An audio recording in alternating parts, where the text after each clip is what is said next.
잠언 23장 7절은 사람의 본질이 육체가 아니라 마음의 생각이라고 증거합니다.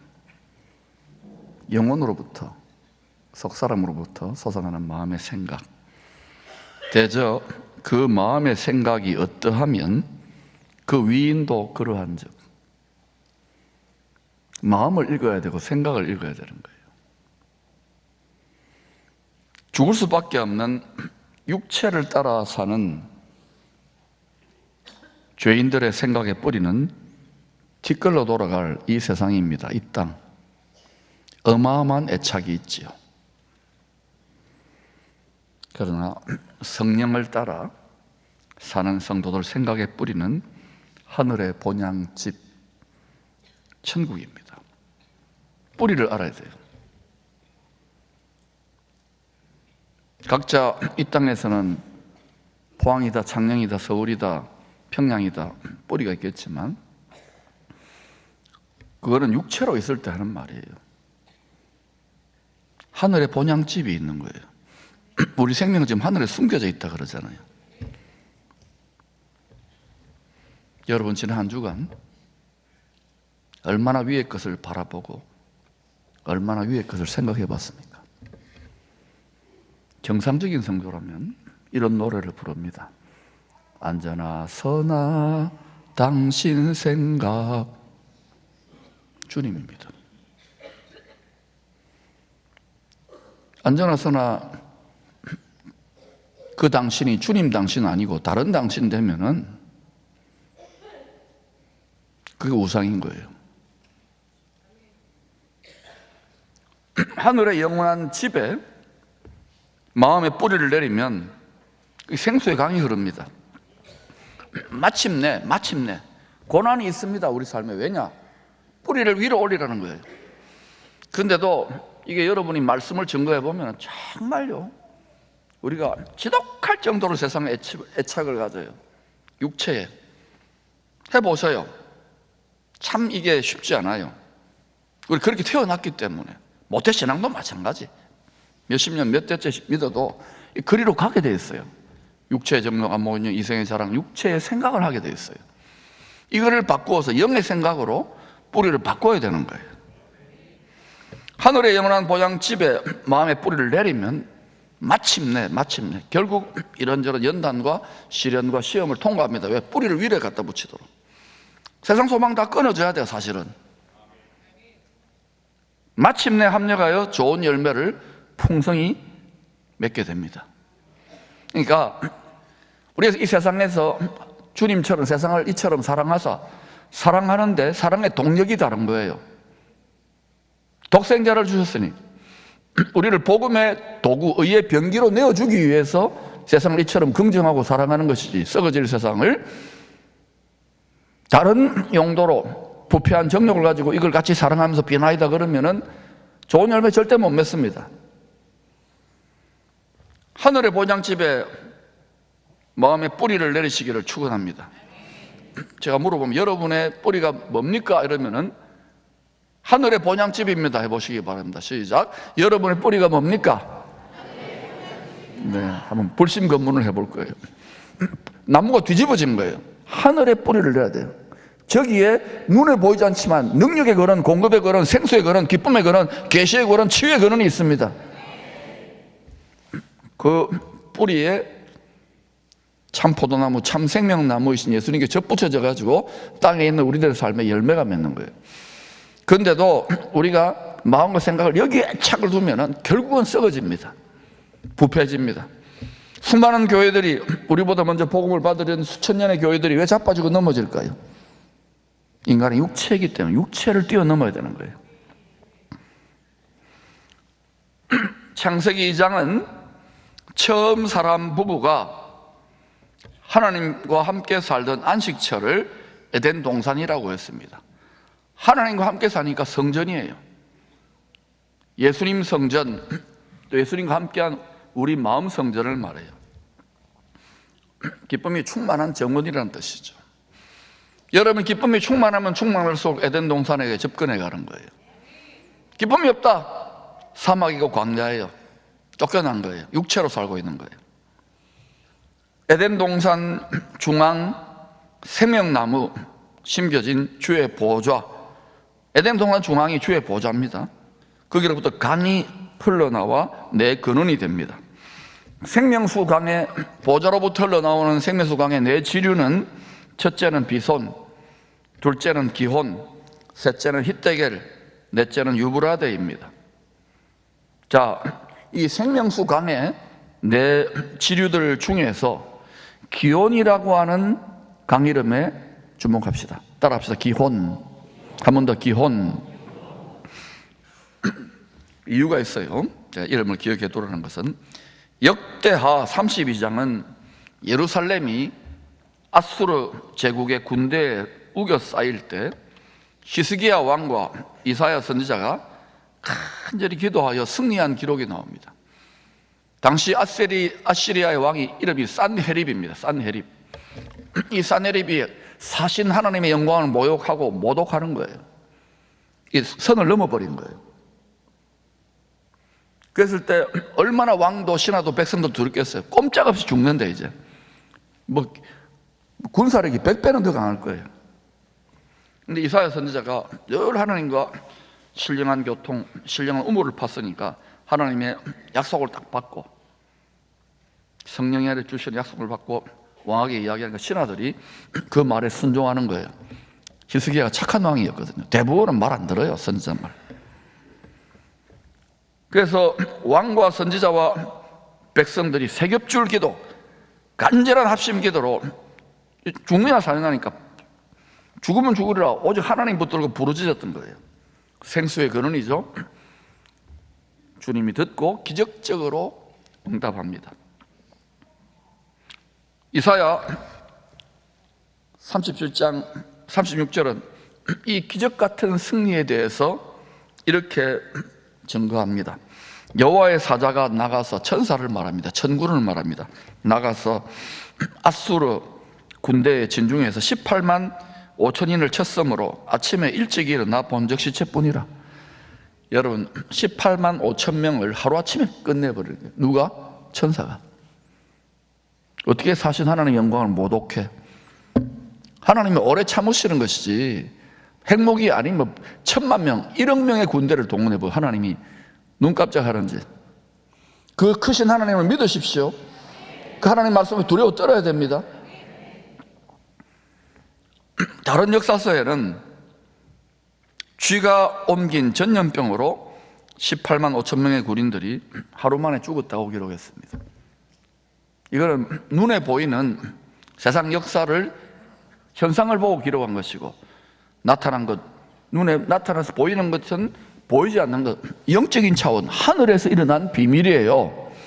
그걸 성경은 기록해요. 여호와의 사자가, 하나님이 부리시는 천사가 구원받을 상속자들을 돕는 불꽃과 바람 같은 영들이, 천군 천사들이 이 일을 한 거예요. 믿습니까?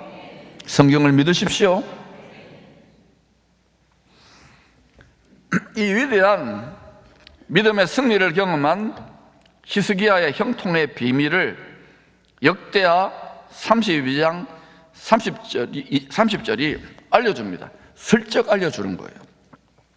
이런 비밀들을, 깊이 숨겨놓은 비밀들을 캐치해야 돼요. 같이 읽어볼까요? 시작. 이 히스기야가 또 기온의 윗샘물을 막아 그 아래로부터 다윗성 서쪽으로 곧게 끌어들였으니 히스기야가 그의 모든 일에 형통하였더라. 모든 일에 형통하였다는 말은 만사형통이지요. 맞습니까?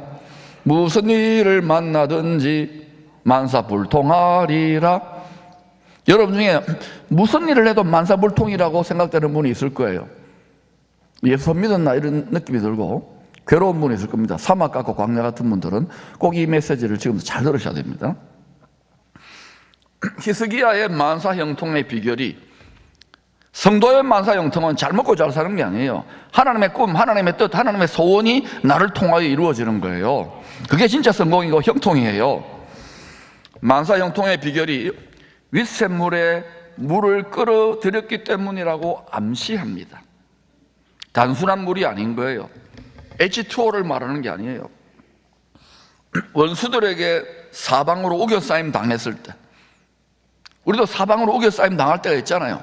공중의 권세 잡은 자들이나 또는 세상 일을 하다 보면 완전히 이제 사업이, 가족이 뭐 완전히 이렇게 절체절명의 위기, 또 목회를 하거나 선교를 하다 보면 절체절명의 위기가 있잖아요.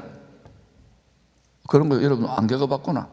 6.25 전쟁 때 우리 여기 제가 이렇게 포항여정전투, 우리 민족은 그런 일들을 수없이 겪었잖아요. 여러분도 부분적이지만 이런 걸 겪을 거예요. 끝장났다 싶을 때. 그때 성도는 우겨 쌓임을 당하여도 쌓이지 않아요. 하늘에 생수의 근원이 있거든요. 이 히스기야의 수로는 생명수를 예루살렘 성으로 끌어들이는 통로가 되었습니다. 그냥 부르짖기만 한 게 아니에요. 동시에 하늘을 향해 부르짖으면 땅에서는 먹고 살아야 되니까 물을 끌어들여야 되는 거예요. 밥을 지었고 목욕하고 또 물을 마셔야 될 거니까. 그러니까 수로를 판 거예요. 지하에 숨겨진 안반이에요. 지하 안반, 단단한 안반을 힘겹게 뚫었어요. 돌파해가지고 예루살렘 성 안으로, 성 밖에 기온의 윗샘물이 있었어요. 이거를 끌어들인 수로에는 지금도 가보면 생명수가 흐르고 있어요. 큰 위기에서 필사적으로 왕과 백성들이 필사적으로 만세반석을 파서 만든 533m의 지하 안반수로입니다. 여기에서 나온 게 지하 안반수예요. 웃지도 않아요. 높은 곳 기온샘 근원에서 시작된 이 좁은 물길은 낮은 곳 실로암, 저 동그라미 쳐놓은 게 기온샘입니다. 성 바깥에 있잖아요. 안으로 이렇게 해가지고 저 빨간 줄이 533m입니다. 쫙 안반을 파가지고 낮은 쪽에 있는 실로암 연못까지 갑니다. 실로암 연못은 뭔지 아시죠? 이렇게 진흙 발라가지고 예수님이 가서 씻어라 해가지고 씻었더니 눈이 밝아지잖아요. 그러니까 실로암 연못의 그 물이 어디예요? 바로 이 하늘로부터 흐르는 생수의 강에 눈을 씻었어요. 성령의 강에 눈을 씻으니까 영안이 밝아지면서 우리의 형통의 원천, 우리의 능력의 원천, 우리의 믿음의 원천, 영생 부활 천국 말씀이 보여야 되는 거예요. 이게 그냥 육체와 이 세상에만 코를 박고 미디어에만 코를 박고 있으면 다 마음 눈이 어두워지고 예수 믿어도 그냥 비나이다 세상 사람들 이방인들이 구하는 정도밖에 못 구하는 거예요. 눈이 밝아질지어다. 우리 마음의 성 안으로 생명수가 끌어들여줘야 되는 거예요. 이번 하영인 새벽기도에도 필사적으로 파야 되는 거예요. 오래 믿다 보면은 이게 게을러지기 때문에 이렇게 경작하지 않은 그런 딱딱한 바위와 같은 마음밭이 되는 거예요. 이걸 갈아엎어야 되는 거예요. 보들보들하게 자꾸 갈아엎다 보면 생수가 솟구쳐 나와요.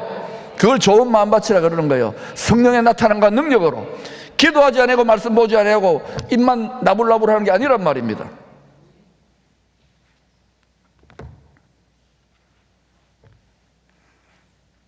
그 안반 한 번 더 보여주세요. 지금 보세요. 저걸 여러분 533m 여러분 하겠어요? 하다가 짜증나지 않겠어요? 포기하지 않겠어요? 저들이 아마 저걸 팔 때 지치고 피곤하니까 백성들도 격려하고 기도하면서 응원하면서 왜 다 죽게 생겼으니까 노래를 부르자, 찬송을 하자, 여호와를 찬송하자 그러면서 하지 않았겠어요? 저럴 때 꼭 어때요?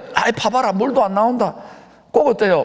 고춧가루를 뿌리고 뒤꿈치를 잡는 사람들이 한두 명은 있었겠지요. 추정입니다. 알겠지만 우리 인간의 성정, 특별히 예수 믿는 성도들의 성정은요 거의 다 죽게 됐을 때 주야 하는 이 못된 기질이 우리 안에 있는 거예요.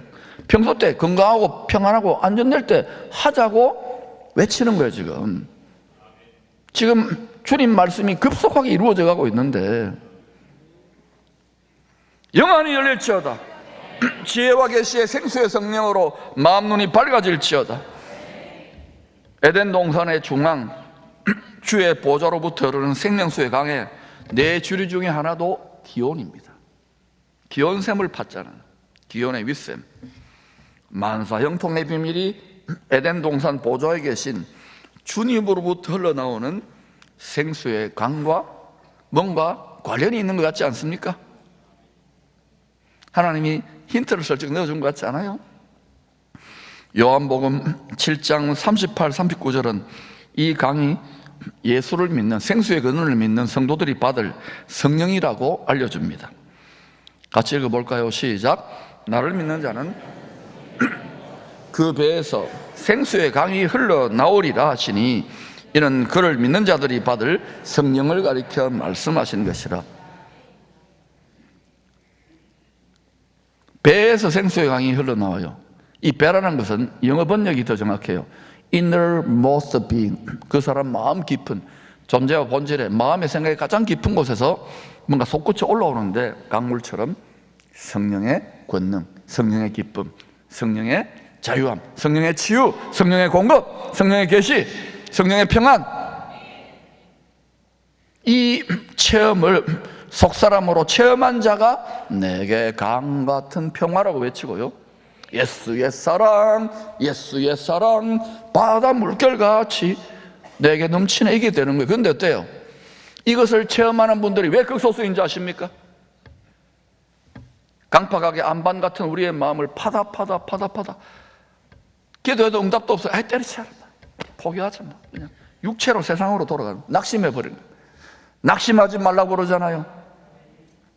지금이야말로 성경이 성취되는 이 시대에 온 교회 공동체 힘을 합쳐서 필사적으로 생수의 그런 윗샘으로부터 물을 끌어다 대야 되는 거예요. 주님이 윗샘이라면 우리 마음 깊은 곳이 아랫샘이 되어야 되는 거예요. 서로가 다 끌어지면 안 돼요.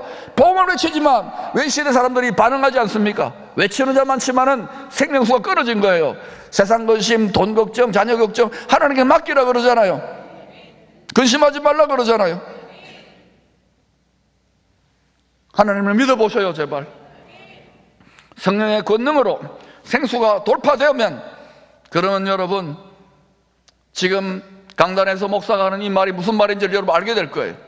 대부분 교회 와가지고 그냥 종교적으로 왔다 갔다 하고 그냥 좀 이렇게 경조사 왔다 갔다 하고 그런 정도로 뛰어넘어야 된다는 거예요.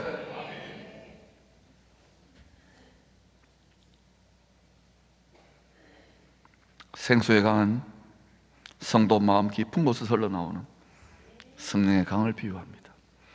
이 신령한 우물을 마귀는 필사적으로 방해해요. 우리 마음과 생각의 회로를 이 세상의 눈에 보이는 세계에 고착시키는 거예요. 그 중에 제일 강력한 게 물질입니다. 그러니까 뭐 그럴듯한 말을 하지만 결국은 여기에 다 묶여 있는 거예요. 이걸 끊으세요. 큰 풍파 일어나는 것 세상 줄 끊음일세, 주께서 오라 하시면 내 본향 찾아가리. 지금 편안하고 안전할 때 이 뿌리를 위로 깊이 주님의 사랑의 십자가 사랑의 품 안으로 깊이 안식의 비밀의 처소에 깊이 지성소 보좌에 깊이 마음과 생각의 뿌리를 고정하시기를 축원합니다. 채널 고정. 그때 수로가 연결돼요. 요한계시록 22장 1절도 하나님 나라가 완성이 되어지죠. 죄와 사망이 없는 영원한 안식처,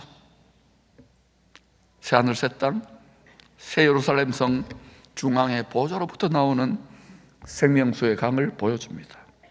또 그가 수정같이 맑은 생명수의 강을 내게 보이니, 하늘나라 및 어린 양의 보좌로부터 나와서, 보좌가 세상 중앙, 우주의 중앙입니다. 그부터 수정같이 맑은 생명수의 강인데 이게 성령의 강이 흘러나오는 거예요.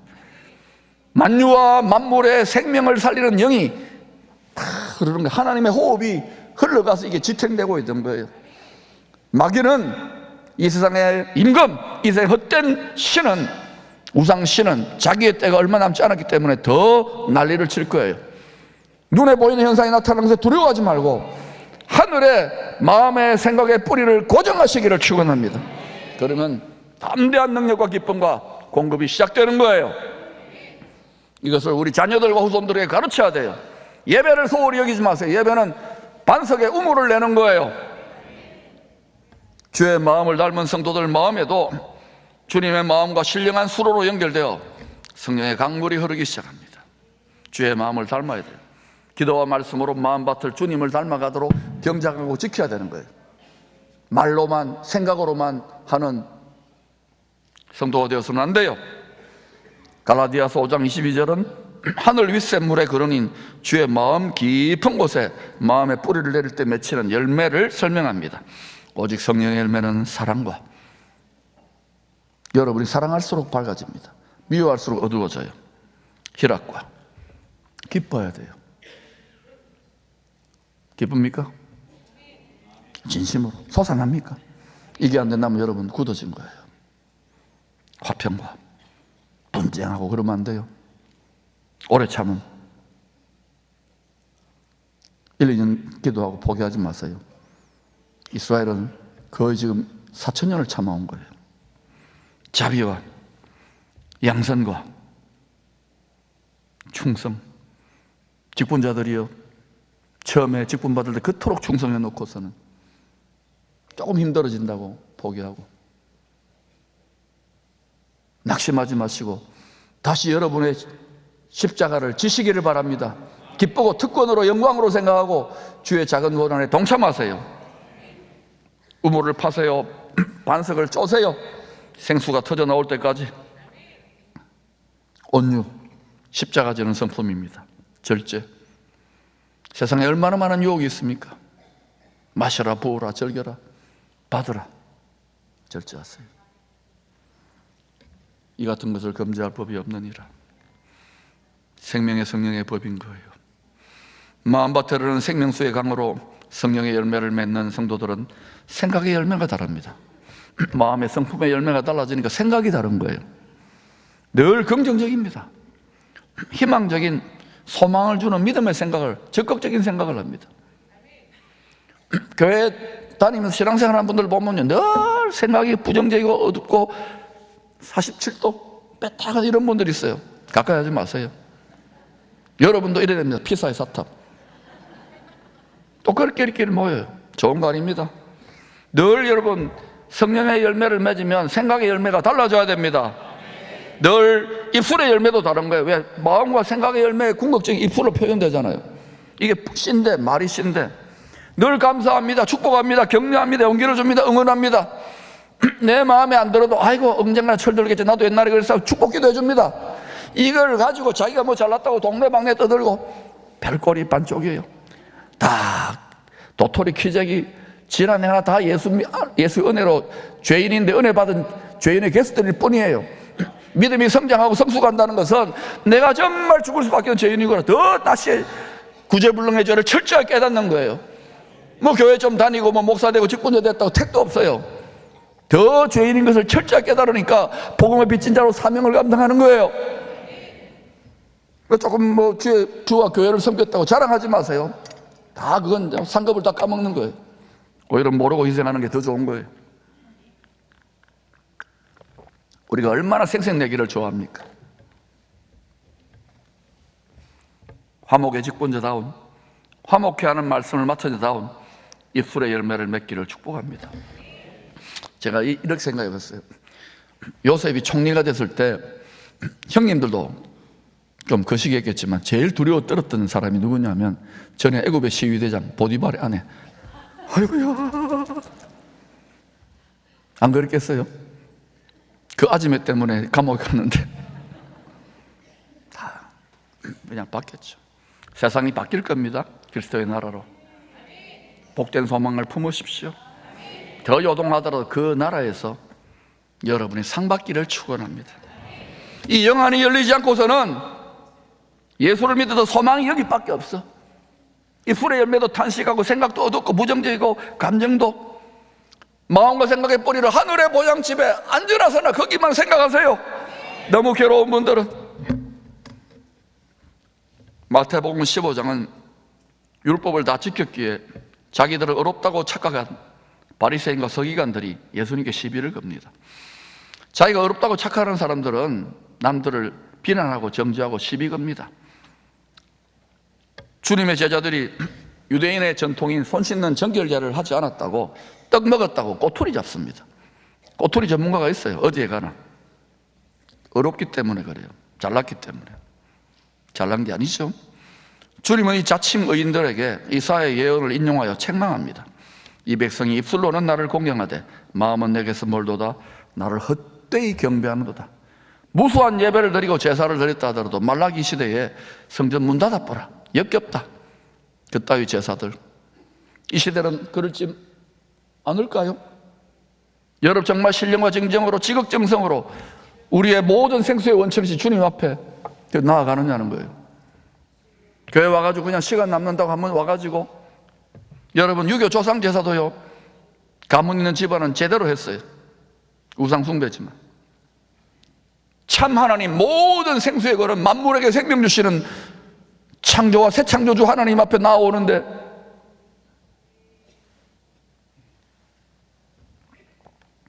예배가 여러분에게 가장 기쁘고 즐거운 시간 되기를 바랍니다. 예배가 낙입니다. 기도가 낙입니다. 예수가 즐거움이고 예수가 안식이고 예수가 위로입니다. 그 되면 우리가 점점점 나이 들어서 죽기 일보 직전에도 낙이 되는 거예요. 위로가 되는 거예요. 안식이 되는 거예요. 왜 예수 잘 믿다가 타락합니까? 나중에 변절됩니까? 낙을 다른 데서, 위로를 다른 데서, 안식을 다른 데 찾기 때문이에요. 사람은 낙을 추구하는 존재입니다. 우리는 분명히 약속대로 낙원에 갈 사람이면 지금부터 낙원의 정원을 가꾸시기를 축복합니다. 이들을 책망하고 나서 무리에게 천국 비밀을 교훈합니다. 11절입니다. 같이 읽어볼까요? 시작. 입으로 들어가는 것이 사람을 더럽게 하는 것이 아니라 입에서 나오는 그것이 사람을 더럽게 하는 것이니라. 오늘 이 세상에 얼마나 많은 더러운 말들이 미디어를 통해 돌아다닙니까? 왜 마지막 때가 되느냐? 더러운 말들이 막, 거짓말이 막 판을 치는 거예요. 잘 분별해야 돼요. 여러분, 교회 생활도 마찬가지예요. 더러운 말하고 막 남 약점 잡고 이런 거 옮기는 분을 조심하세요. 끼리끼리 모이지 마세요. 오직 좋은 양식, 하나님 말씀을 먹고 마시고 나누시기를 바랍니다. 사람 천사처럼 말하시기를 바랍니다. 그 세상이 우리를 깔보지요. 별거 아니구나, 예수저희들. 길갈의 수치, 애굽의 수치를 떠나보내시기를 축복합니다.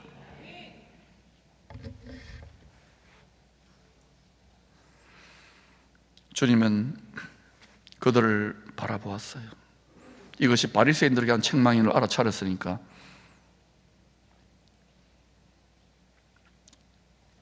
바리새인과 서기관들을 향하여서 그들은 죄인들을 정죄하는 율법에 마음과 생각이 고착되어 고정관념이죠. 꽁꽁 묶여 있었다고. 너희들은 맹인이라고 했습니다. 맹인. 영적인 소경이란 말이에요.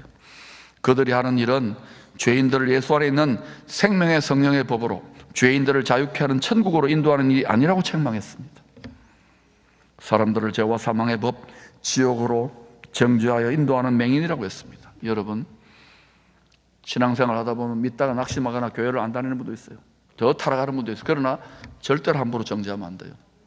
십자가에 피 흘리기까지 주님의 사랑은 끝까지 그 영혼을 향하여 오실 때까지 눈물로 기도하기를 기뻐하시는 거예요. 그 주의 십자가 사랑으로 기도하시기를 축원합니다. 포기하지 않는 사랑이에요. 모든 것을 바라며, 모든 것을 믿으며, 모든 것을 견디며 기도하는 거예요. 그 자가 여러분의 자식이라면, 여러분의 가족이라면 그렇게 하겠어요?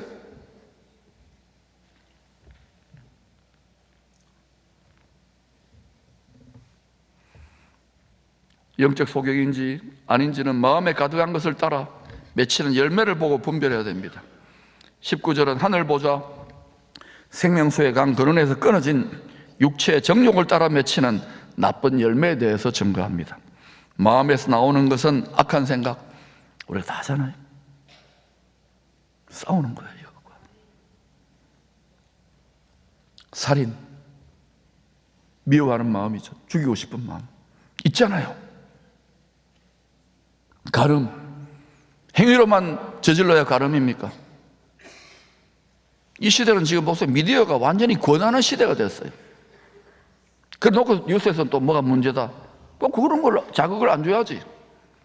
간음, 도둑질, 탐심이죠. 거짓정은 얼마나 우리에게 유익하게 살짝 비꼽니까? 비방. 왜 생수의 근원 주님과 연결되는 마음을 잘 지켜야 될까요? 마음이 바치기 때문에 그래요. 하나님께서 싫어하시는 나쁜 열매를 자꾸 맺게 되면은, 경작하고 부지런히 말씀으로 지키지 않으면 기도와 말씀 생활이 점점 게을러지면 나쁜 열매가 돋아나요. 교회는 왔다 갔다 할지 몰라도 주님이 분명히 말했어요. 좋은 열매 맺지 못하는 가지는 불에 던져 사른다고. 나쁜 열매가 자꾸 마음의 열매, 생각의 열매, 입술의 열매, 삶의 열매가 맺혀지면 굳어지는 거예요. 자기 자신이 어떤 상태인지 전혀 몰라요.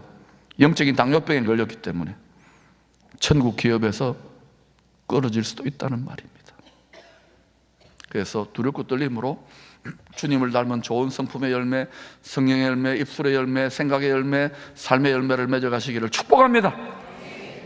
이사야 57장 19절은 기도와 말씀으로 마음밭을 잘 경작하여 지켜야 될 아바드 샤마르라 그랬죠. 그렇게 해야 될 이유가 부지런히 해야 돼요. 내 집에 저 앞에 있는 텃밭 가꾸듯이 부지런히 해야 될 이유가 입술의 열매대로 창조하시기 때문이라고 합니다. 입술의 열매를 창조하는 자 여호와, 열을 무슨 말을 하는지를 그대로 듣고 귀에 들린 대로 창조한다는 거예요. 입술의 열매를 창조하는 자 여호와가 말하노라. 먼데 있는 자에게든지, 이방인입니다. 가까운 데 있는 자에게든지, 유대인입니다. 평강이 있을지어다, 평강이 있을지어다, 안식이 있을지어다, 내가 그를 고치리라 하셨느니라. 여러분의 삶이 병들었습니까? 여러분의 모든 것이 만사불통이고 괴롭고 안 되고 뭔가 힘듭니까? 그러면 입술의 열매부터 바꾸세요. 입술의 열매 힘을 다해 바꿔야 돼요. 히스기야와 백성들이 필사적으로 강팍한 자기들의 마음의 안만을 뚫고 지하수 하늘의 생수를 끌어다닌 것처럼 그렇게 해야 되는 거예요. 하나님은 성도들 입술의 열매들 중에서 찬송의 제물을 가장 기쁘게 받으십니다. 어떤 상황에서도 아무리 여러분이 힘들고 괴롭고 낙심될지라도 십자가의 사랑으로 영생을 선물해 주셨잖아요. 천국 부활 영생을 약속해 주셨잖아요. 그 은혜를, 그 십자가 사랑의 은혜를 변함없이 찬송하는 성도가 믿음의 실력자요 복된 예배자입니다. 그가 참으로 하나님이 쓰시는 생활 선교사고 가는 곳마다 입을 열어 나타내는 데마다 사람들에게 생명을 공급하는 자예요. 대표적인 선수가 사도행전 16장에 바울과 실라가 마게도냐 빌립보 지경에서 얻어 터졌잖아요. 억울하게 얻어 터져서 감옥에 갇혔는데도 하나님 향해 원망하지 않았어요. 불평하지 않았어요. 가수장을 때려 죽이려고 하지 않았어요. 마음밭을 잘 지키고 그 한밤중에 그 고통 가운데도 찬송했어요. 참소하는 원수가 의의가 없어 할 정도로 기뻐하고 감사하고 기도하며 찬송했어요. 그때 하늘 보좌에 하나님이 딱 앉아 계시다가, 이야 바울과 실라야, 기쁨의 교회의 성도들은 진짜구나, 안반수가 터졌구나. 하나님이 히스기야 왕의 군대의 기적 같은 그런 군대를 주시는 거예요. 어때요? 그 감옥만 딱 정밀 타격되어 가지고 착고가 풀리고 감옥 문이 열리고 주 예수 그리스도를 믿어라, 그리하면 너와 내 집이 구원을 받으리라. 왜 우리 가정에 우리가 축복의 통로가 못 되는지를 생각하십시오. 입술의 열매를 지키십시오. 실력자가 되십시오. 다 해내는 게 아니잖아요. 우리는 지켜야 돼요. 훈련되어야 돼요. 히브리서 13장 15절은 찬송의 제물을 항상 입술의 열매로 드리는 성도가 복된 자요, 하늘 문을 열고 전능하신 하나님의 능력을, 생수를 끌어다 댈 수 있는 참된 경배의 비밀인 것을 알려주고 있어요. 그러므로 우리는 예수로 말미암아, 예수님이 그 길을 걸어가신 거예요. 수로를 연 거예요. 항상 찬송의 제사, 제물을 말해 sacrifice 하나님께 드리자. 이는 그 이름을, 우리 이제 복음 전하잖아요. 기쁜 소식을, 그 이름을 정하는 입술의 열매니라. 여러분의 입술의 열매로, 여러분의 말로 어떤 말을 많이 해왔는지요. 오늘날 교회에서도 얼마나 많은 수근거림이 있고 힘을 주지 못하고 용기를 주지 못하고 격려를 주지 못하고 기쁘게 하지는 못하는 이런 말들 얼마나 난무합니까? 기쁨에게 그런 말 금지하시기를 축원합니다. 그런 말 하는 분들을 보고 입 다물으라고 하세요. 본인에게 좋은 게 아니에요. 입술의 열매를 항상 들여보세요. 여러분의 마음과 생각과 입술의 습관을 고치세요. 어느 군대 갔더니 상관이 맨날 욕해요. 입에 달고 다니는 욕입니다. 뭐 숫자가 나오고 강아지가 나오고 뭐 온갖 게 다 나와. 1분에 한 10개씩 하는 거예요. 그건 길들여져서 그래요. 습관을 바꾸세요. 감사합니다 해보세요. 고맙습니다. 기쁩니다. 주님의 십자가 지고 하는 거 기쁩니다. 기도하는 거 즐겁습니다. 안 즐거운 거 알아요. 그래서 즐겁습니다. 예배 드리는 게 낙입니다. 말씀이 맛있습니다. 공부가 재밌습니다. 재밌게는 뭐가 재밌어요? 그래서 자꾸 재밌다 해야 돼, 학생들에게. 아멘. 힘을 주시기를 바랍니다.